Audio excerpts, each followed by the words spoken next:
Supreme court में अयोध्या भूमि विवाद पर सुनवाई पूरी हो चुकी है और अब अयोध्या दम साध कर आखिरी फैसले का इंतजार कर रही है। लेकिन इस बीच हम आपको दिखा रहे हैं कुछ ऐसे प्रमाण जिनके बारे में दावा किया जाता है कि वो विवादित भूमि पर मंदिर होने का बड़ा साक्ष्य है।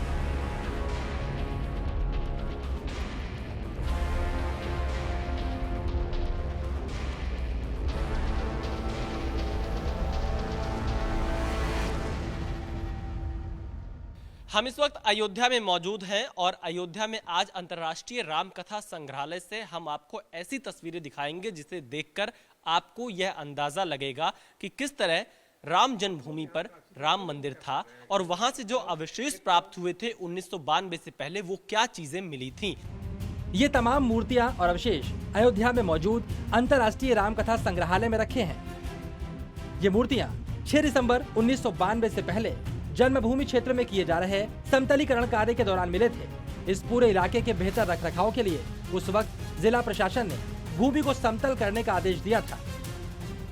6 दिसंबर 1992 से पहले जब मंदिर परिसर का जब ये समतलीकरण हो रहा था, जैसे कोई भी स्थल है उसको ठीक बनाने के लिए जब ये किया जा रहा था कार्य, तो उसी दौरान ये मिले, खुदाई में कह लो या समतलीकरण के दौरान 1992 से पहले के हैं। अब ये प्रतिमाएं तभी से उसी समय से ये प्रतिमाएं हमारे यहाँ हैं। चलिए अब आपको दिखाते हैं आखिरकार जन्मभूमि के समतलीकरण के दौरान जमीन से क्या क्या मिला और क्यों इस बात का दावा किया जा रहा है कि ये मंदिर होने का बड़ा प्रमाण है। टेराकोटा की बनी इन मूर्तियों में शिशुधारिणी माता की मूर्ति, कई मूर्तियों के सिर, इसके अलावा कई देवी देवताओं की मूर्तियां मिली हैं।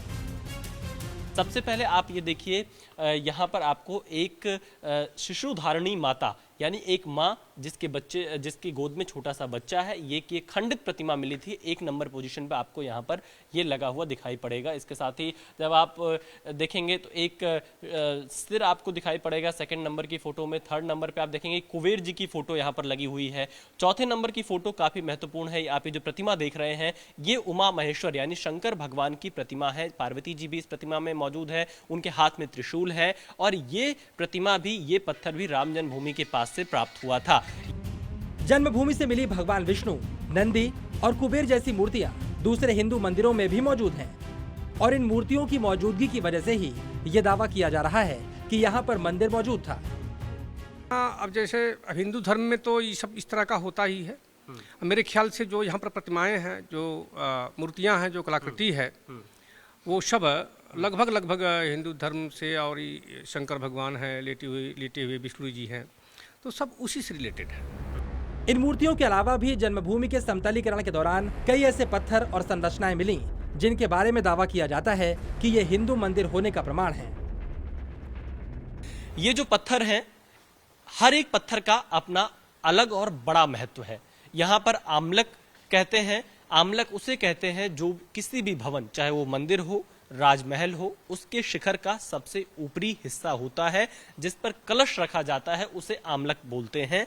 और यहाँ पर आप ये देखिए, ये मैं सबसे पहले आपको आमलक की तस्वीरें दिखाता हूँ। ये जो देख रहे हैं, ये किसी भी मंदिर का, किसी भी राजमहल का ये शिखर हमारे जो भारतीय सभ्यता रही है, जो हमारी पुरातन संस्कृति रही है, उसका ये सबसे बड़ा प्रतीक माना जाता है और कलश यहाँ पर रखा जाता है। जन्मभूमि से मिला कलश रखने का पत्थर और दूसरी कलाकृतियों का हिंदू मंदिरों में इस्तेमाल किया जाता है। अंतर्राष्ट्रीय रामकथा संग्रहालय में इस तरह की कई संरचनाएं मौजूद हैं।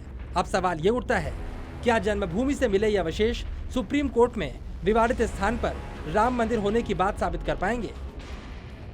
बेस से कोई भी राजमहल मंदिर चालू होता है तो उसमें एक पहले तो बाउंड्री होती है, प्रदक्षिणा पथ होता है, गर्भगृह होता है, फिर तमाम प्रकार उसको कोई पत्थर हो सकता है, लेकिन ये टूटे हुए भाग पर है, टूटा हुआ है तो मैं बता नहीं सकता।